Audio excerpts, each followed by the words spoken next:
Hello and welcome to a second match preview. Let's hope we've got the same result after the first one that we did. But fingers crossed.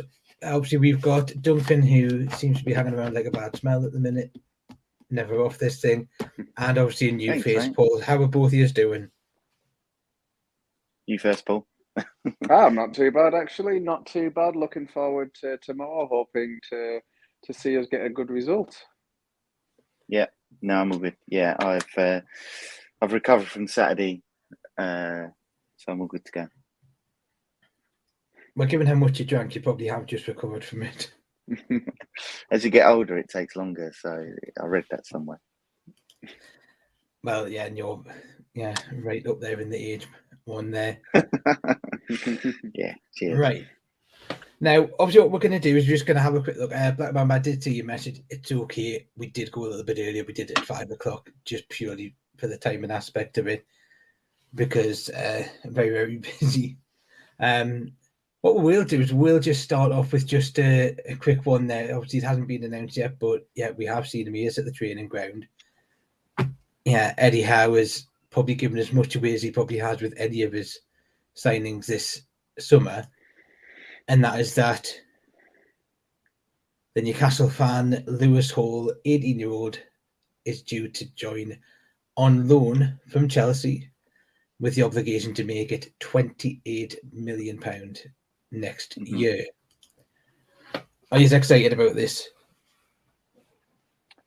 To be honest, I hadn't heard much of him until the rumours started flying about. Looked into him a little bit, and now seen some videos of his. Yeah, I think all of us have said over summer we really do need to strengthen our left back position, and now we've got someone who's not only got Premier League experience, someone that we can rely on in the future as well. So I think it's going to be a good signing. Typical Eddie Howe being very understated. Yeah. No, I second that, Paul. I honestly have never heard or seen of him until that link came, and 28 million.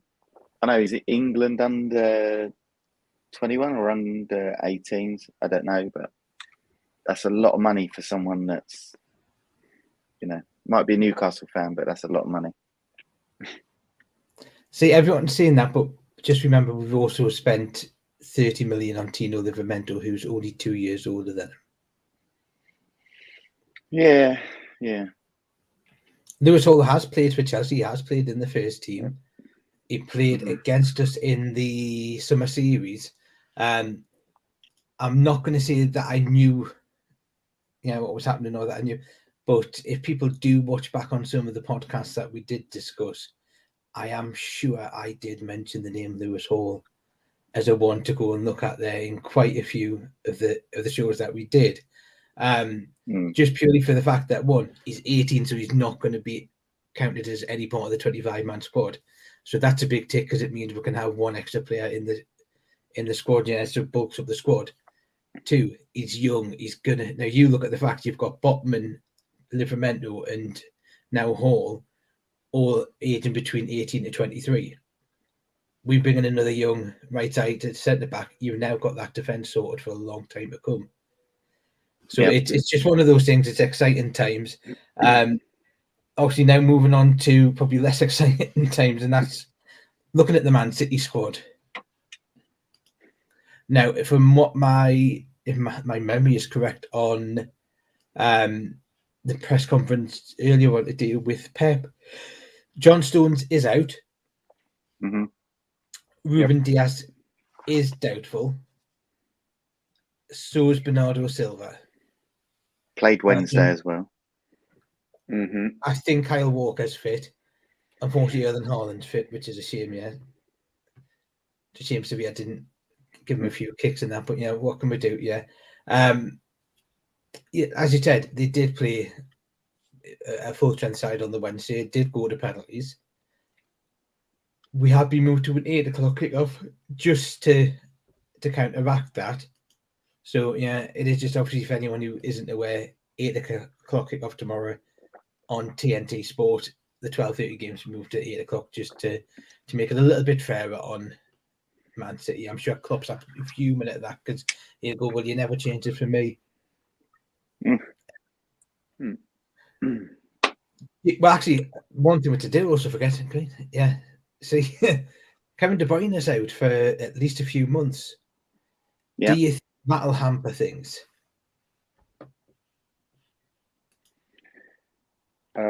Yeah, I think it seems for you if there's a better time to play Man City, I'm not sure when it is. We all know they're the best in the league. They're arguably the best in the world at the moment. They had an all right start. I thought they'd do a little bit better the first game of the season. Again, that could just be first game of the season. You can't you can't think what happens in the first game of the season is going to carry on. Midweek, yeah, it would have been great if they'd had extra time as well. I don't know when they took out of the Super Cup, but yeah, with all the different injuries and niggles they've had, okay, it's away. We are playing at the Etihad. I think it's going to be no better time really to play City. De Bruyne is going to be a big miss. I think he really turned the game for them last season against us. Obviously, they've still got Haaland, who's always going to be a threat. And without John Stones in the team. So it's, I just think it's a good time to go and play Man City at the Etihad. Would you say, and it's easy saying that, but would you say that if you can stop Haaland, you're giving yourself at least half a chance? Yeah, and I think our defence has we've certainly proved last year, we can stop players like that. We did make it difficult for them last season for a lot of the games. If we can take out Haaland, I think realistically, without De Bruyne, especially with some of the other players who I do mean legally. I don't mean like just. Yeah, obviously. I don't mean like Matt Ritchie two-footing them in the warm up and that. I'm not condoning that. I mean, and like the Cells did in man marking them and bullying them as such in terms like out the way, being the physical aspect to stop them getting there. Just obviously one thing to have a look at there, just as a comparison. Don't me, I'm not yawning it. How is that talking? Our last 4 at the Etihad, and it doesn't make great reason. Reason. We haven't scored a goal and we've conceded 5-0, 2-0, 5-0, 2-0. Now, if that record's going to continue, 1 for 5-0, but is it a case of, are we expecting? I don't saying this, but are we maybe reading too much into the 5-1 against Aston Villa and going, oh yeah, we're dismantling Aston Villa 5-1, they're going to be right up there, so yeah, we're going to go with Man City. Do we maybe need to take it now to take it down a notch or 2 and go, look, do you know what? Let's just be patient. Let's remember this is still a Man City side, it's still at the Etihad.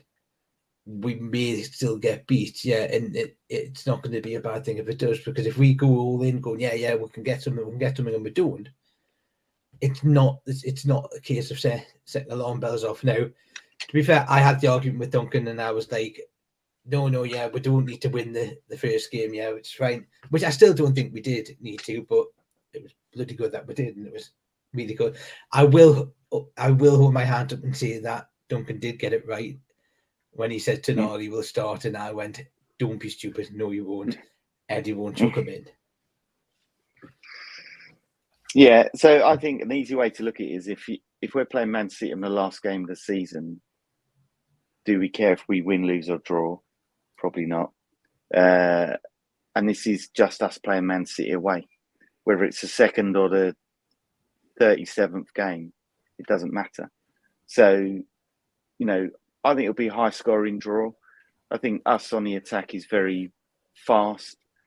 Look how we... But we're not... I don't want a high-scoring draw. Christ, me nerves will be shot. So I think high-scoring draw would be great. I think if you're an absolute gambler, you would go Newcastle win. Odds are on Man City to win. Obviously, they're at home. They've got the, like Paul was saying, one of the best squads in Europe. So I just think it's one of the games that we have to play. Now, this is the thing. Our record on BT Sport last year was poor. Now, I'm hopeful the rebrand to TNT Sport means it's a new fresh start and that's it.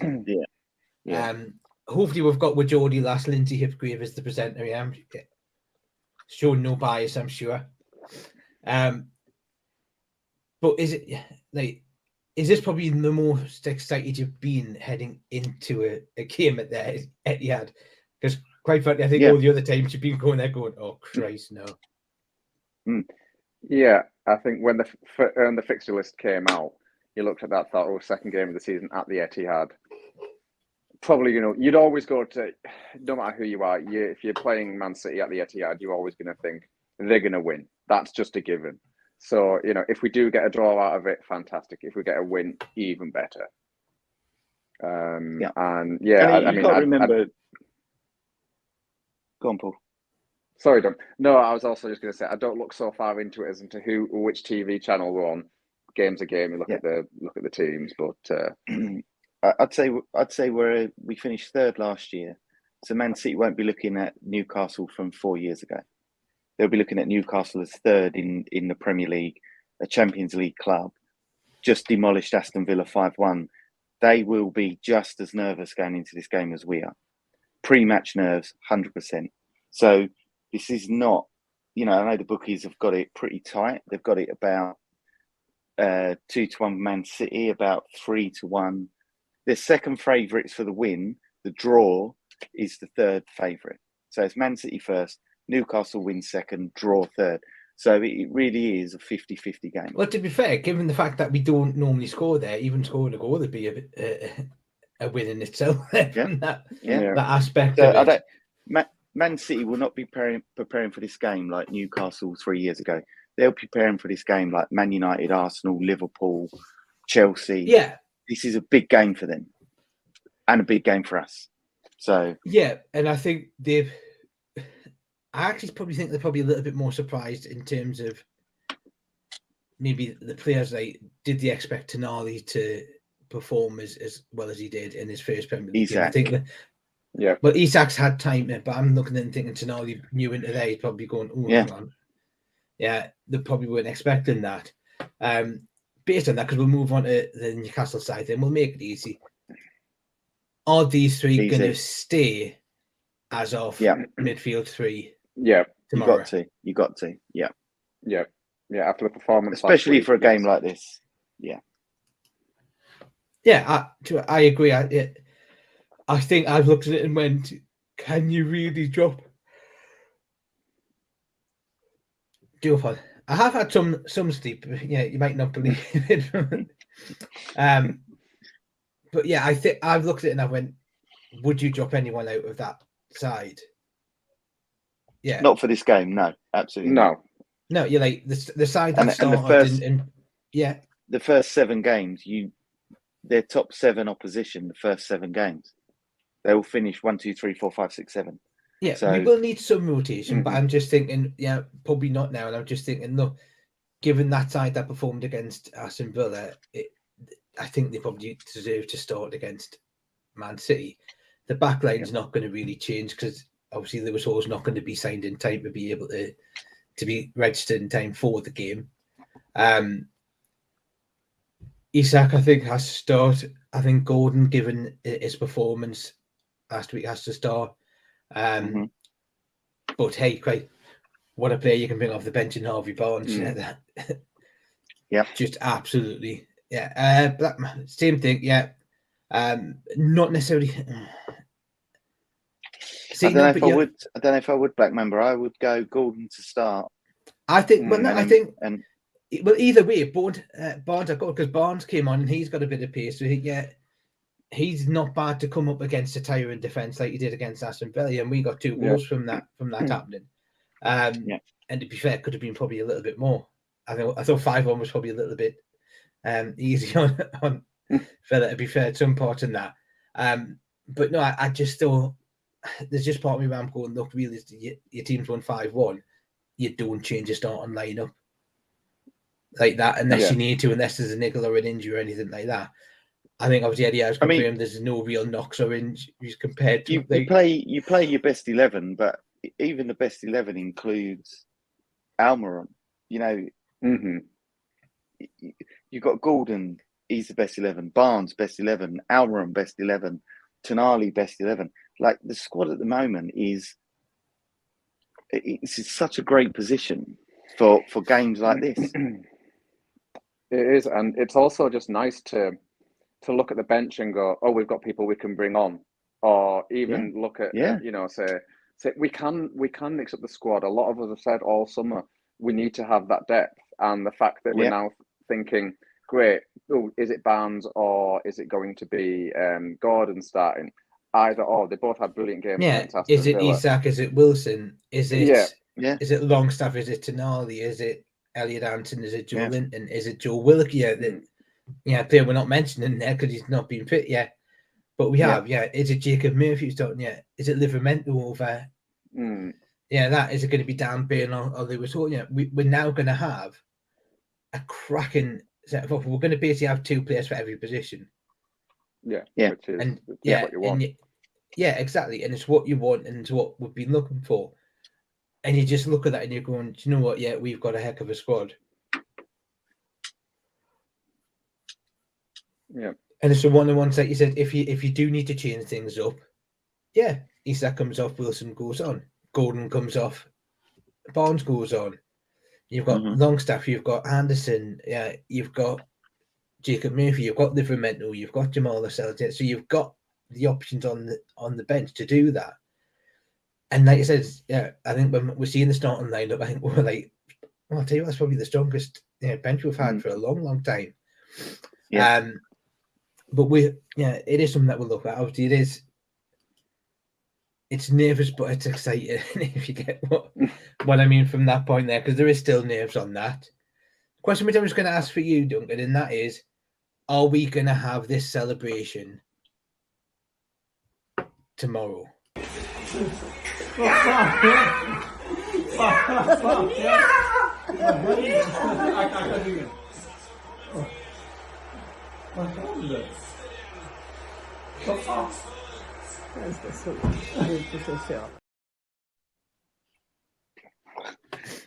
Yeah, I fucking hope so.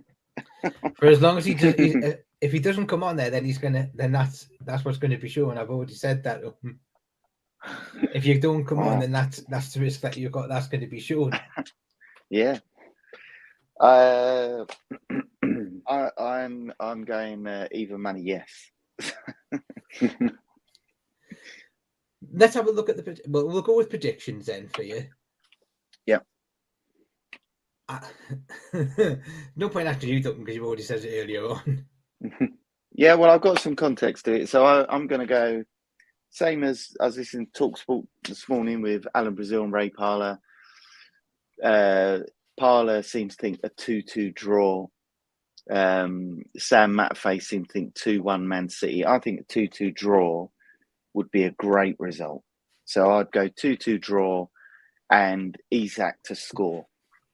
If you're a gambling we're going to win the league. But Stuart Pearce thinks we're going to win the league as well. Yeah. But I think 2-2 draw, Isak to score. It's probably about 11, 12 to 1. Bet responsibly, but put £2 on it. That's what I'd go for. Paul? Yeah, I mean, my brain says 2-2 as well. 2-2 draw. My heart really would like it to be 3-2, obviously, to us. But I think my brain is definitely saying 2-2. Score. I actually really like Gordon to score. I know we said at the end of last season. Last season, he'd get that goal and he'd kick on. You saw that he did that in the Euros. I think he had a couple of chances against Villa. I think if he got one away at the Etihad, it'd be great for us. So yeah, high scoring draw, 2-2. Love a 3-2 to us if possible. And Gordon to score. I see Black Mamba's put in there, but you've not put to score. You need to put to score. What 2-2 or 3-3? 2-2 or 3-3. But who's to score? Yeah, there's got to be to score in there. It doesn't have to. That's the rules. Want to put, it's not the rules. It's not the rules. He doesn't want to That's put the rules of the game. I don't know whether I could do another 3-3 because the 3-3 last season at St James's Park had my nerves wrecked, which I'm not necessarily that sure we can put up with that. It's one of those things. One thing, which whether or not it's true or factual, but one thing. Oh, here we go.